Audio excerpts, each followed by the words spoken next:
Hello, everybody. Welcome to another edition of SacTown Movie Buffs. Once again, I'm Kier. This is Jason, and we are doing another interview for FlickFair. Today, we're actually going to be interviewing the director as well as the producer of Truth and Reconciliation. It was basically directed and produced by Lis Cox and Paul. Is it Zaire? I might have. Hopefully, I didn't get that. Hopefully, I got that correct. I'll ask him again when I bring him back in. I should have corrected that. So it's basically a about 11-minute film. Basically about she's an activist from Oakland or Alameda County, and so it kind of covers a little bit of the activism that's taking place there in the Bay Area, as well as her own background and experiences in terms of dealing with race, and then also her own personal background as well, which I'll kind of let her get into a little bit more with that herself. So like I said, we found it on FlickFair. Very interesting documentary. Like I said, it's only about 11 minutes long, but it covers a lot of material, very broad and vast. So I say kind of like, without further ado, I say we just kind of bring them in and then we can ask them a series of questions and kind of get the inspiration behind the film itself. So I'll bring in Lee first. She'll be in just a second here, and I'll go ahead and bring her in. Hi, Lee. How you doing today? Hi, thank you, Kier and Jason. Not a problem, and we'll bring in Paul as well. It always takes a second or two just for everybody to come in. And there's Paul. And I might have butchered your last name, Paul. How do you pronounce the last name? Zerer. Zaire. Yes. Okay. Good. Sorry about that. So I should have asked you beforehand. So sorry for butchering your last name. The documentary was very interesting. Like I said, it covers a lot of material in just a little bit over 11-minute running time. Like I said, dealing with the activism that's taking place with the Black Lives Matter movement, dealing with race and overall, obviously, gay activist rights and that sort of thing as well. So it does deal with a lot of different avenues in a very short amount of time, and then also with a lot of your background as well. So, Lee, my first question was for you, just in terms of what was your overall inspiration for this film? Well, it's nice that it feels so broad. My real inspiration was, to be very frank, the night after Donald Trump was elected, I thought, what can I do? And I was at Frank Ogawa Plaza that evening with a group of who had gathered. It was a lot of Black Lives Matter, sort of one of the original iterations, Occupy folks, and just regular citizens who were pretty upset, outraged, and shocked and angry. And it took off from there. I tried a number of different routes of what should I do to be part of a resistance, and I realized that my real resistance was filming. So I filmed more than 75 demonstrations, protests, and rallies. And as you mentioned, in May, it took on another whole bent with the death of George Floyd and the resurgence of Black Lives Matter. So my motivation was to inspire people. I really wanted people to see some clips of these videos to inspire them to become politically active as with the upcoming approaching 2020 election, and to vote. Absolutely. Okay. And then Paul, you are the co-producer of the film. How did you come involved with the project, and your basically, how did you come involved with the project overall? Well, I was contacted by Lee through her partner, and who I had done some film work and some educational films with. But Lee reached out and she just shared some of the films that she had been making over the past 4 years. And I just found them really fascinating and was sort of curious. I hadn't known Lee before that, and so I was just sort of curious what her agenda was and what she was doing with these films and why she was making them. So her personal story really intrigued me. Absolutely. And how long was the process? Obviously, you visited or went to a lot of different protests, and how long did the entire process take in order to make this film from beginning to end? And either one of you can answer or kind of go into that process. I think we started probably in May, and our goal was to release it before the election. I think we got it out in September. We also put together a 5-minute version, which had a little bit of my own personal history, but was designed to inspire people to vote. And the 5-minute version was viewed more than 22,000 times on social media. And then the longer 11-minute mini doc, we've entered it in a number of film festivals. I'm very happy to be on the FlickFair. Yeah, absolutely. Yeah, and that's the thing about FlickFair is they definitely give everybody an avenue and an opportunity to shine and be able to show their films. Having submitted to other film festivals in the past, it's like unless you're actually selected or a winner of that sort, and usually it's an annual type thing, whereas FlickFair kind of does more of a monthly acknowledgement of winners and selections, and so everyone has an opportunity to be able to represent their film on their platform and streaming platform. So so it's a really, really good avenue to kind of get yourself out there and get exposure, and so everybody has an opportunity to watch the film. You said you had done previous films in the past. Were they all also social conscious films, or were they different films, or kind of what? Can you tell us a little bit about that? Or Are you asking me or Paul? yeah, I'm sorry. Yeah, I'm asking you, Lee. Sorry, I apologize.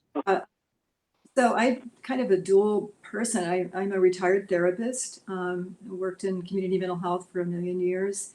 And about 25 years ago, I started making videos of seniors telling their stories, real personal history videos, a wide range of people throughout the world. I made about 400 of them over those years. And also some civil rights leaders, which have been really inspiring.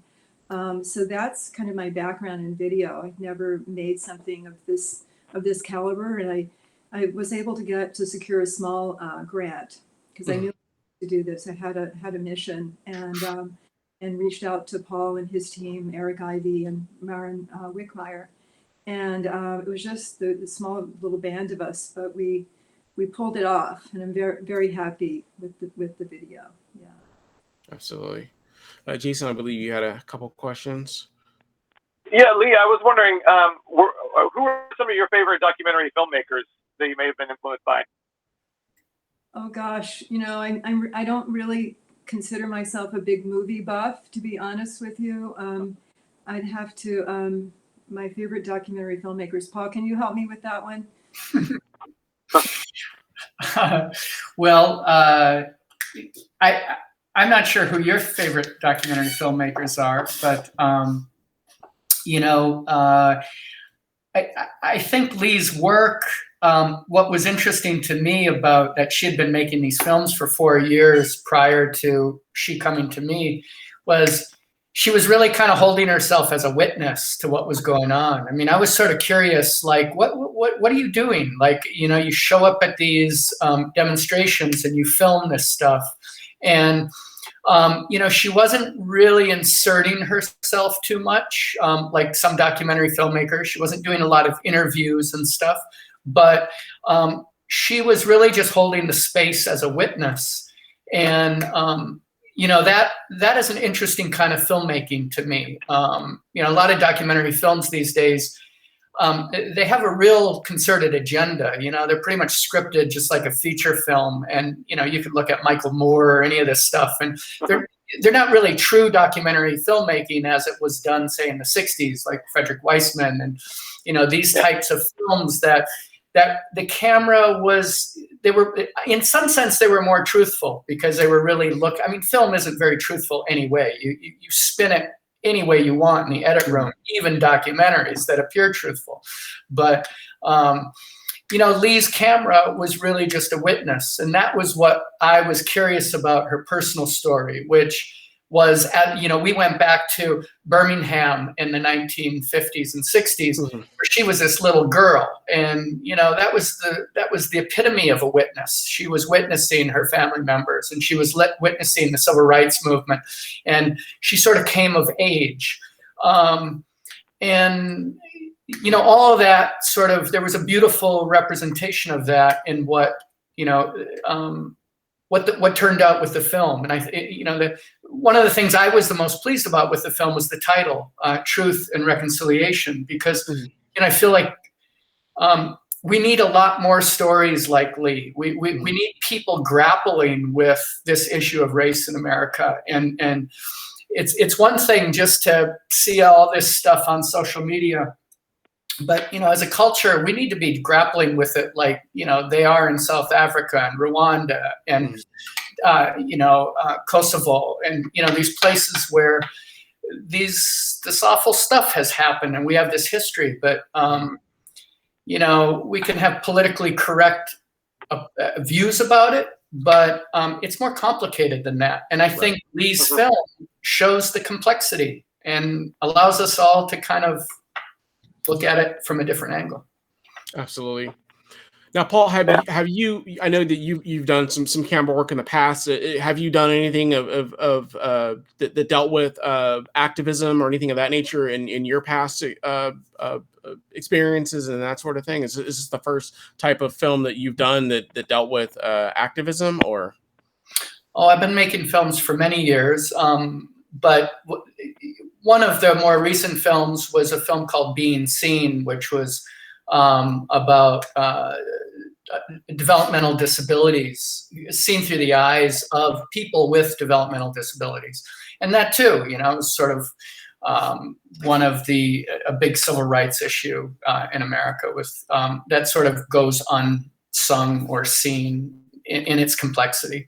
And again, that too was trying to be a witness by, again, not so much imposing, normal people's views, the sort of, but people who had these disabilities to express who they are and how they saw themselves in the world, which is a very different approach to how we normally experience and think of it.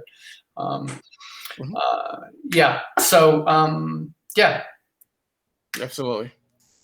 So currently I'm doing a film on kids and technology, and that in a sense is also an activist film, really, because it's a critical issue coming down the pipeline in our lives. No, absolutely. We did a piece on basically the film, the social dilemma, and and we paired it with another film that had to do a lot with kids and social media and kind of what it's doing to kids and that sort of stuff. So that is a very interesting topic in itself as well. So, and then for Lee, so obviously we have this film out now.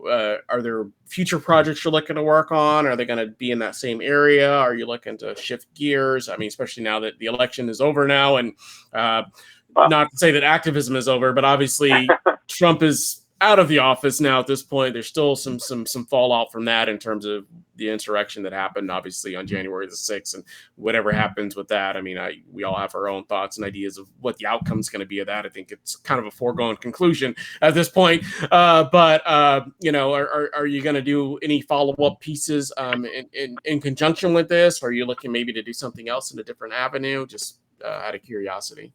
Yeah, well, it's interesting that we're filming this, that we're recording right now with the impeachment hearing going on, and I just feel tremendously relieved, to be honest. I don't know what your audience's political views are, but the last 4 years were really difficult. So I in this time I started filming a lot of youth also, and you can tell from the film and the way it ends that I'm especially interested in how the next generations will carry on this mission of trying to make our country better, less racist, less homophobic, less divided, and also the climate, really addressing the climate. So those are things that I hope to continue to film. It's not as gripping right now, partly because of COVID. Right. People are just understandably not out demonstrating very much, which I appreciate. I think we all do at this point, so that we can all get back to it. But I mean, obviously, I don't think that with the ending of Trump being out of office, that the struggles that we're having as everyday citizens, and not to get too much into your personal background, but I think that Jason and I can both take some insight into the Black Lives Matter movement, and then also with the gay rights movement as well. I think that those fights and those struggles are something that you're going to have to continue to work for and still strive for. Just changing opposition at the White House isn't necessarily going to solve and fix all those problems, because those struggles are still going to continue. And I don't think we're seeing as much about. There's still obviously these unarmed Black African Americans that are being shot in the streets, but it's probably, you're not seeing it as much because people aren't out as much because of COVID. So my concern is what happens once we get the vaccines and once we start getting back to a sense of normalcy and the streets are being filled back up with people again. I feel like a lot of these issues that were reflected in the documentary are going to be coming back to fold again. So that's going to be my concern or questions about that. And obviously gay rights, still a struggle, still a fight.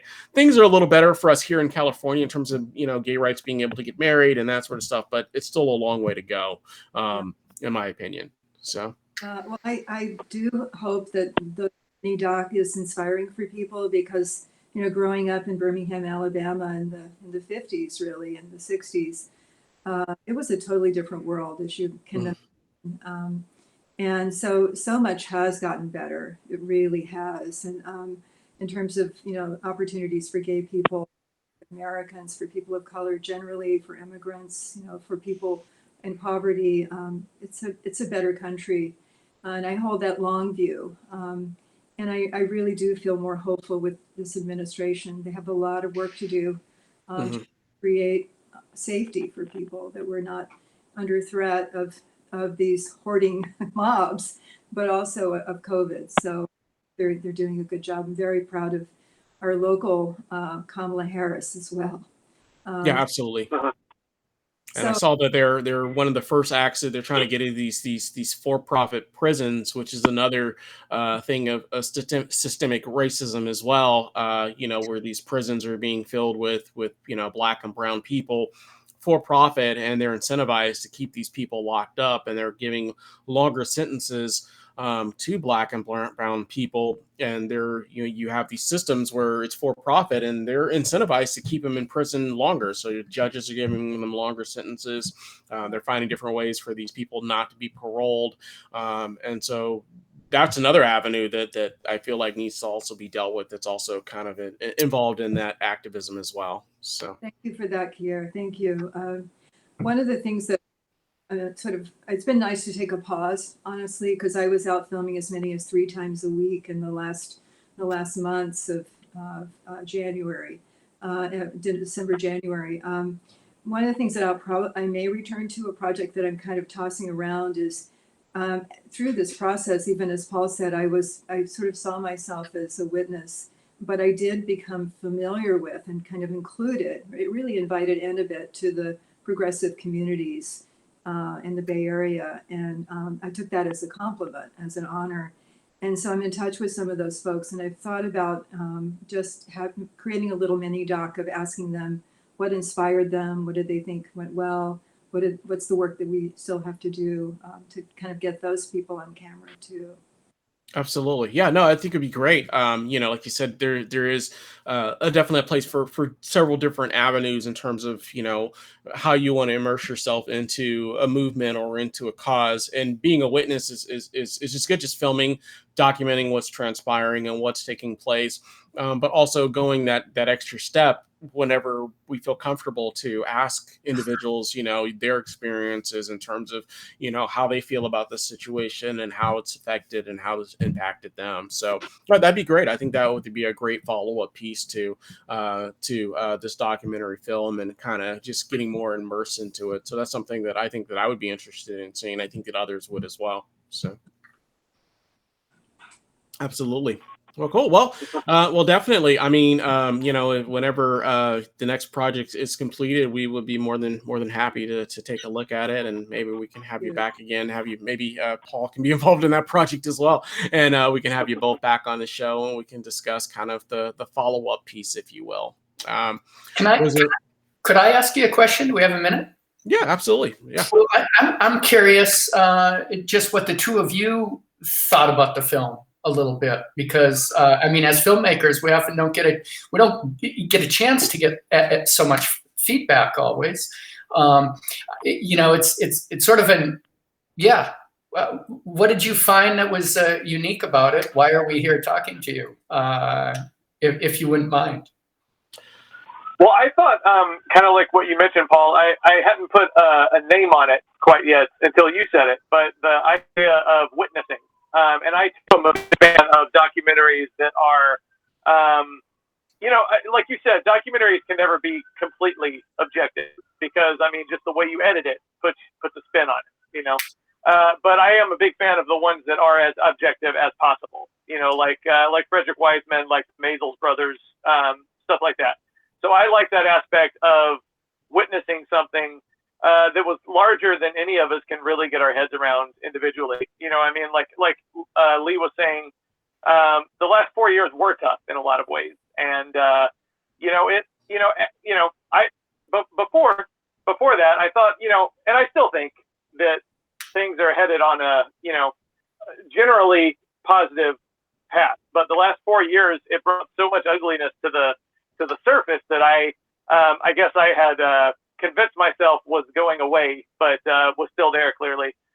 So I think it's what I liked about it was the fly on the wall approach to viewing something that big and that confusing to so many people that you can't really put into words.